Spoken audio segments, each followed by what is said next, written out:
Thanks everybody who's joining on, getting a chance to talk a little bit about some recruiting. My name is Dan Fedrosi. I own Athletic Recruiting Education and Navigation.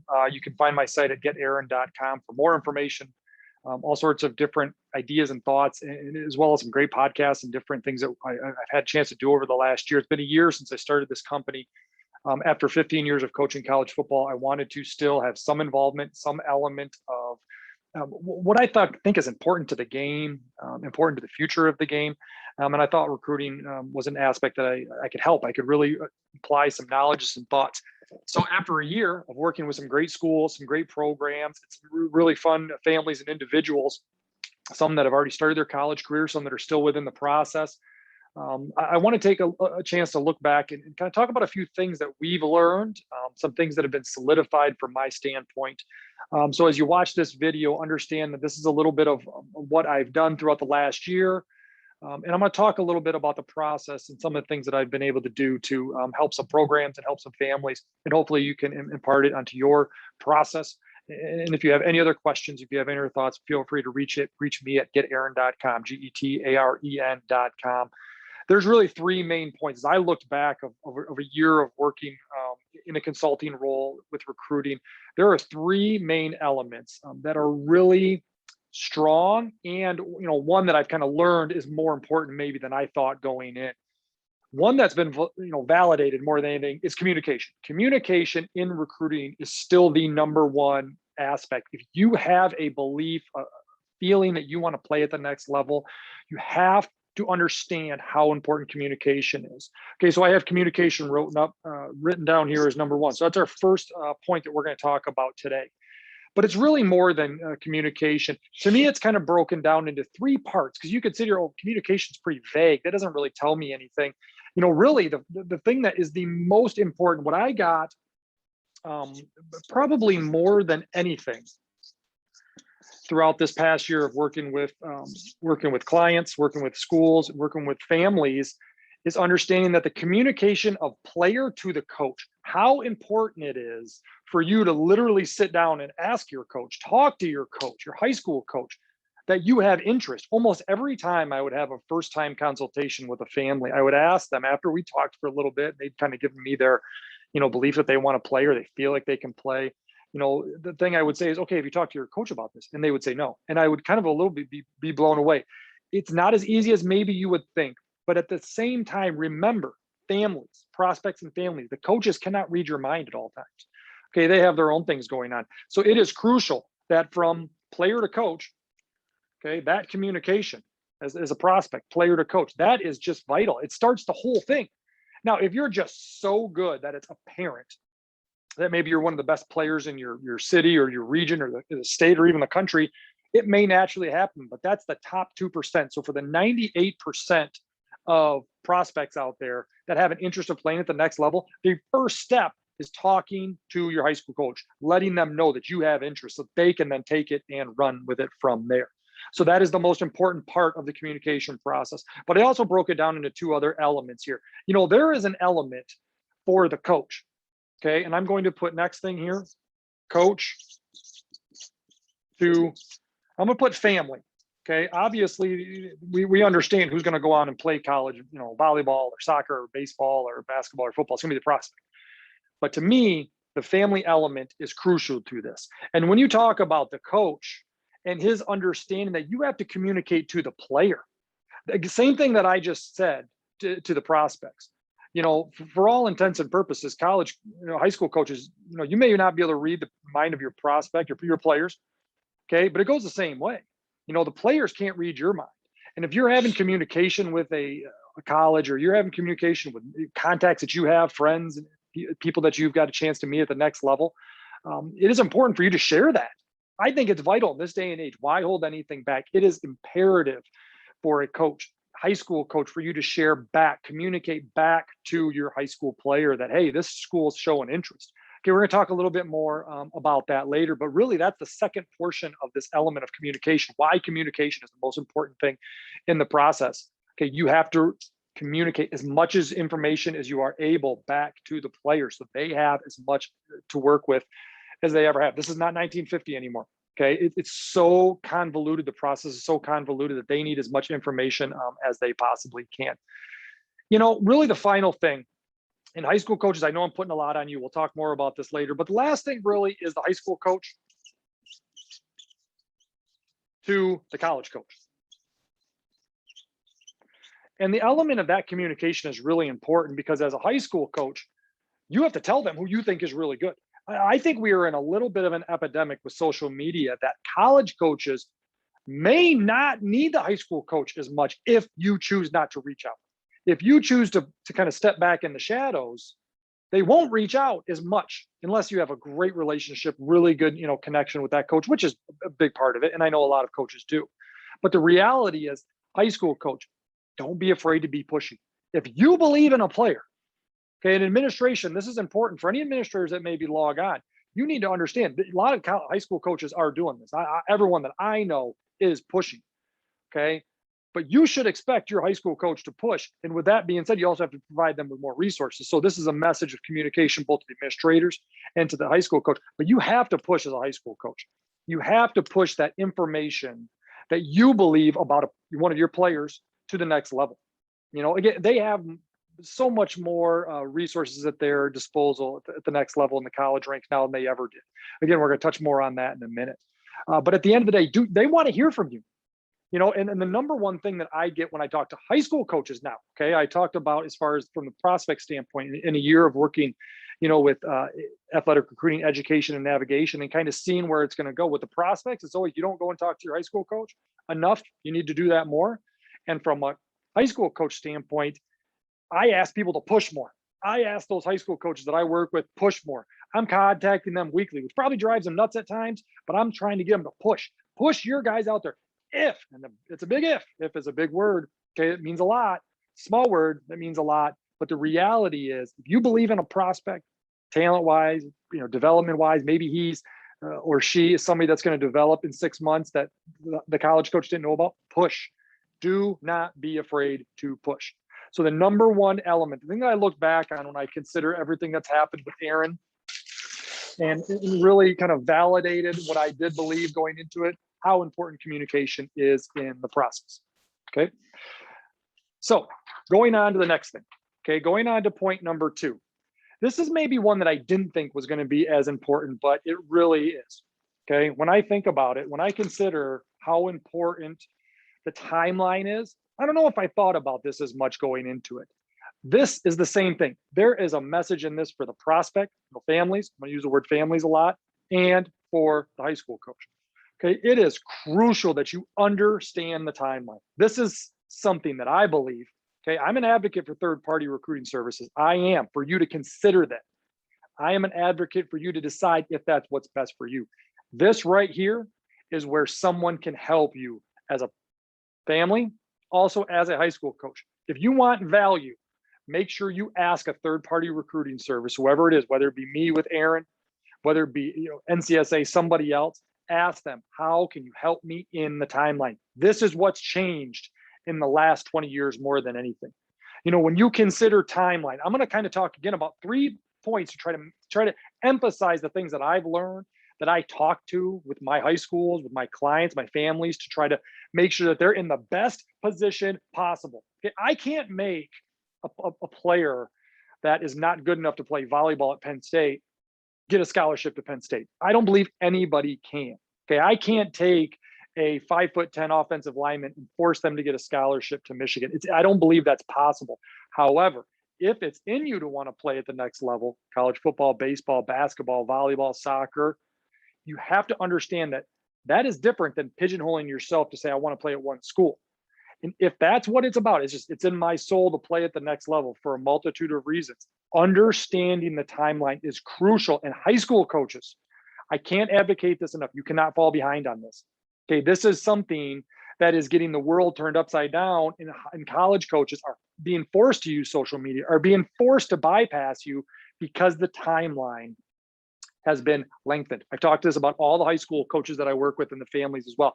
People talk about recruiting's been sped up. No, it's been lengthened. It starts earlier. Okay, there is a signing day. I'm gonna talk more about that in a little bit, a few minutes. But the reality is it's lengthened. Colleges are evaluating and recruiting prospects earlier, which means they have to stick with them for a much longer process. They're not just coming in after your senior year anymore and getting a chance to evaluate you. And here's kind of what I'm talking about. You know, when you consider the timeline, this is one of the biggest things that comes up for me, okay? Camp versus film, okay? And what I mean, I'm gonna put, you know, prospect. So this is, timeline is number 2. That's what we're talking about, point number 2. I'm gonna put PROS for prospect camp versus film, okay? What's more important? And when is it more important? This is what I talk to schools. This is what I talk to prospects about all the time. I'm going to use this as a great example. And I'm going to focus on football in a lot of my specific examples, my expertise, but I know a lot about every single sport. So if anybody has any questions about other sports, wants me to dive in a little more specific, reach back out to me. Find my contact information on getaaron.com. But when we're talking about prospect camps versus film, which has become so big in the game of football, 22s, camp was about confirmation. And I don't know if anybody will be able to read this as well as I'm reading it. My handwriting is awful. Camp was about confirmation this summer. 23s, camp was about starting the process for you. Film is more important. Okay. For 2022s, your film is your last chance. Final shot to even find a spot possibly, or to make that final, you know, commitment to get a scholarship from a small college, or maybe that one, you know, FCS school that's got one scholarship available. I'm gonna dive more into that in a minute too. But that timeline and understanding that is crucial. Okay, and here's why I say it's really important. Okay, if I'm sitting here and I'm considering this, what I just wrote down right there, and I know that for 2023s, your camp is not as important as your film. When we get to spring, okay, so we're talking about in the spring, so, you know, April and May of 2022, that's when they're going to start making offers, verbal offers. I'm going to put it in verbal, in quote, in parentheses. That is going to be based off your film. Your camp time is kind of irrelevant right now, unless you are a top 5 prospect in the country. Okay, at any sport, doesn't matter, volleyball, basketball. If you're LeBron James, it does not matter. You know, if you are one of the top prospects in the country at any sport, some of the stuff I'm talking about is a different avenue. This is for the 98% of prospects that want to go on to play at the next level. For those 23s, they're going to make those offers based off of your film. Your camp thing is just going to be about what started. Man, do you remember that kid in camp, that 23 in camp? He had an awesome game against Brother Rice, or he had a great showing as they started out their, you know, their volleyball season. Okay. So when you think about the timeline as a 2022, your camp season was really, really important 2 months ago. For 23s, not as important. It will ramp up for you in about 10 months. But for 2022s, your film still is important. I'm not trying to take that away from any 2022s, but you're in the last mode. You're either having a school make that final call, make that final decision that, hey, we're going to give him that final scholarship, or you're talking about maybe a smaller level that has partial scholarships to make that final confirmation. Okay. So that understanding is just crucial. You know, I kind of talked a little bit about spring offers. Again, this is why the timeline is really important. I'm going to go kind of continue on this spring offers. Does anybody know maybe how, this is going to be rhetorical because I'm talking to myself here. Okay. How many of those offers, verbal offers, this is what I'm going to lead into even more of this later, are committable? I would say maybe 50%. This is point number 2, are committable. This is actually going to go back to point number 1, how important communication is. Your high school coach is the one who can find out for sure if it is committable. You can ask, the college coaches might give you a vague answer, but in the spring, so we're talking April and May of 2022 for 23 prospects, even if you get a verbal offer, is it committable? I would say maybe 50% of those, a school would take that commitment. Okay. I don't speak for every college out there, I don't speak for every university, but about 50% is what my evaluation is that are actually committable, kids that are actually going to sign in December at the signing date, that first possibility for signing date for the game of football. That is really important for you to know, because that just goes back to how important this is right here. So if you want a scholarship, be a dominant player. Go be the best player in your city. Go be the best player in the state. Dominate. Find a way to play for a state championship. Make yourself a better player today and be a better player for your team. Because if you're just going to sit here and think to yourself, okay, I'm just going to wait till I can go pop off a great 40 next summer, you've already got all these verbal offers out, and 50% of those kids might be committed. You've just cut your opportunities in half. That's at the best case scenario. I could be wrong on that. What if 75% of them were committable? I don't speak for the universities. Okay, I don't speak for Nick Saban. I don't speak for, the coaches at any university. Okay, but that's my evaluation based off what I see and what I know and my experience. So for a 23, your film is everything. Okay, next year in the summer for a 24, that camp isn't as important yet as it will be for film. So how you approach those portions in the timeline are everything. What are you focusing on? What are you emphasizing? What is it that you can, work on right now to make yourself a better player, a better prospect? That is the key. Understanding the timeline is really important. Okay. Now I'm going to go to this next phase. This is number 3. Okay. The third point that really was confirmed for me. So the second, when I talk about the timeline, I didn't know how important the timeline was going to be when I started this, this company, to be a consultant, to work with coaches, to work with, I didn't realize how, just crucial the timeline is in it. I had a good feeling communication was important. I feel like I've helped some families understand what they can do to better communicate. I didn't really know if I gauged how important the timeline was. And I've learned that through this process, this year of working with these great families and these programs. Number 3, complex. I knew it was complex.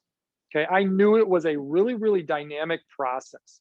Okay. I'm going to try to illustrate this for you as best as I possibly can right here. Okay. And this also goes back to the need for help. Okay. And again, another rhetorical question. Does anybody know the number 1 growing department in both NFL and major college football? Okay. It is personnel departments. Personnel departments are booming and expanding at a rate of anything like I've ever seen. Now, I don't follow the business world per se, or healthcare, but the reality is every NFL team, every major college football program has invested millions and millions and millions of dollars into a personnel department that includes people and resources. Okay, for the number 1 goal of trying to find the best possible players.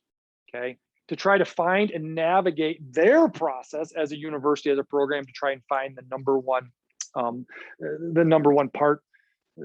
player that will fit what they're looking for. So why would you, as a high school program or as a family, not do the same? That would be my argument to anybody. There was a viral video about James Franklin going around saying, don't hire any recruits. I disagree with that, because I think if you believe you need help, that is your decision to make. It is too complex of a world. That timeline is too challenging for you to sit back and say, well, that is what it is. No, if you believe that it's best for you and your family, have at it. Call me at Aaron. Call me at Athletic Recruiting Education Navigation. Get Aaron.com for me to help you through this process. Why would you not want to try to invest into the future? I disagree with that statement from Coach Franklin, even though I think he's a phenomenal coach. I don't agree with the fact that you do not need help. You need help.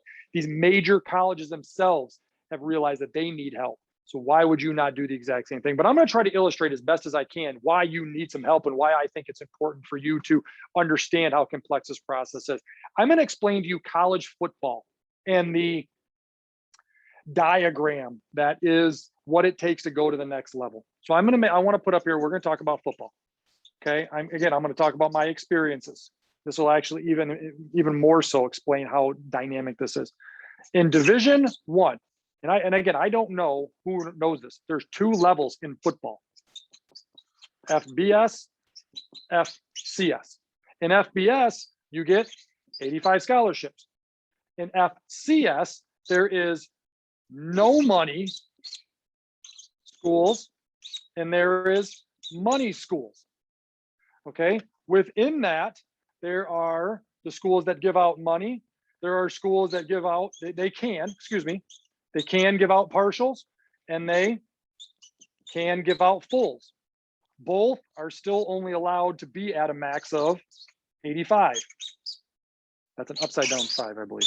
So both can still only be at a max of 85. Also incorporated with that, there's 2 signing days for the schools that do give out money.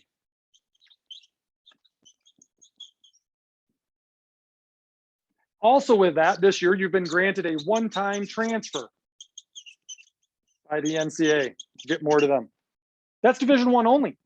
Let's talk a little bit about Division II, a level that's near and dear to my heart. That's where I played. They have 1 signing date. They are allowed 36 scholarships through the NCAA. That is their max. I know a lot of schools that have less than 36 because it ultimately comes down to the ability of the school to fundraise for that amount. Now, you could say to yourself, well, how can they put together a competitive football program if they only have 36 scholarships, in some cases less than that? Academic grants. The thing that's crazy about the academic grants, that is unique to the university. Each school has different academic grants. Each school has a different qualifications for you to reach a certain amount of money that you could then make it affordable to go to school. Let's talk a little bit about Division III. Division III has no money. And in many cases, they are the most expensive schools in the country. For you to go to some of these Division III schools, which are the most premier universities in the country, in many cases, they don't give you any athletic aid. Now, in the middle of all of this is the NCAA, which is a governing body, which legislates the different rules between all of that. Let's not forget the new NIL policies that have been put in place in the last couple months. That any of you that go to play at one of these universities can earn money off of your likeness by playing at Alabama or at Michigan or Penn State volleyball. Now, the thing that's the most amazing about this all, and let's not forget NAIA, which is just a different governing body, a fantastic one, and junior college. Junior college also has non-qualifier rules and qualifier rules from the NCAA. Now, behind all of this madness, there's you. You are unique. Maybe you don't want to go to the East Coast, but that's the only place you have a scholarship offer. Maybe you do want to get out of your hometown, but the only place you've been given an opportunity is to play in a school close to your hometown. You may not have the amount of money to afford that massive cost of tuition to go to the said university. Maybe you do. Every prospect is unique. So when I sit here and I think about this, can you figure that out? Can you figure out that labyrinth? Try to do this on your own to not miss a step? I can. I'm really good at this stuff. Okay. And if someone can explain this better than I can, hire them right now. Go out and hire them. Absolutely right now. Okay. Because the key to the whole process is knowing the process. That's too complex. Look at how complex that is. Okay. Division I has 2 levels. And within one of those levels, they have non-scholarship and scholarship football. That alone is enough to make your head explode. Okay. Again, all these different things that you're trying to put into your mind, this is a big part of the process for you. So you need to understand that it is a complex deal. And I advocate for help. Now, high school coaches, you want to do this all your own? You have my support. I am here to help. Someone is here to help you. Okay, I think it's too difficult now. The same reason colleges, major college programs in the NFL are expanding their personnel departments, it's too complex. It's too hard for one person. You're trying to put your young man or your young woman out there on the court or on the field, just try to win a game on a Tuesday night in basketball versus all these complexities and still try to help them for the next 50 years of their life. Good luck doing it on your own. It is really, really hard. It is way too complex. You need help, just like your players need help.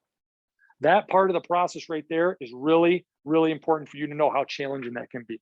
So the final thing as we wrap up, I want to talk about a couple of do's and don'ts. I think this will be really valuable for any families, especially that want to kind of look at it. what is really important in the process? I just talked about all those complexities. Okay. I really do not want the prospect focusing on all those things. That's why I work mostly with the families and with the high school coaches. I'm just going to put film with an exclamation point. Do create great film, no matter what level you're at, no matter what year you are, create great film. I have yet to meet, and again, I work primarily in football. I have yet to meet a coach who told me, he was probably the best prospect. She was probably the best prospect on the board, but we had other players. No, they will always take the best player. Okay. Don't do this on your own though. What I mean by that is almost everybody has Huddle nowadays. Almost everybody is putting highlights up on the internet. Make sure that the film that you are putting out there is the best possible film, that you're not just guessing in your 17 or 18-year-old mind that that's the best play. I had a coach that I work with here in the state of Wisconsin that I reached back out to him after he sent me some film. His player said, hey, that kid has got his best clip in minute 4 of his highlight. Move that thing up to clip number 1 because he's not showcasing his ability. And the college coach might move on before he even gets to that film. They have a lot of film to watch. Okay. Change that clip. Within 2 weeks, that kid had a scholarship offered to a Big Ten school and is now committed verbally. He hasn't signed a letter of intent yet, but verbally committed to a Big Ten school for his career. Okay, that is really, really important that as a prospect, you listen to your coaches, you listen to somebody like me. This is probably the number one piece of value, okay, that I provide right now, okay, to any prospect out there in the game of football, and then using the contacts that I have in other sports to understand what coaches really want to see. Make sure that you are not just putting out there as a prospect what you think is cool, okay? Multiple sports. Play multiple sports. Coaches do not want to see robots.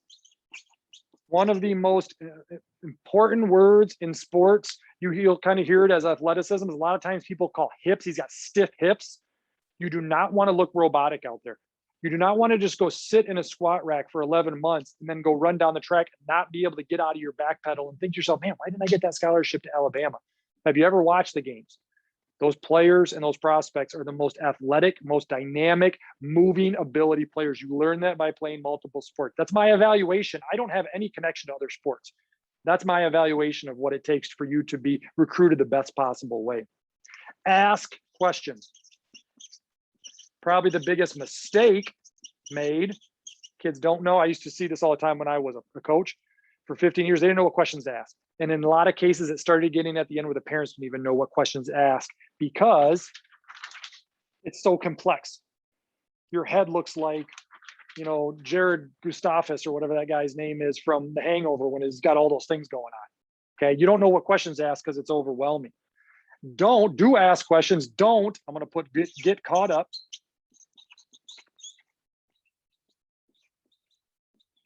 Don't get caught up in graphics or photo shoots or going on the visit and posting a picture of yourself at the stadium or the arena. That's fine. I advocate for you to do that. You should do that, but that cannot be driving you.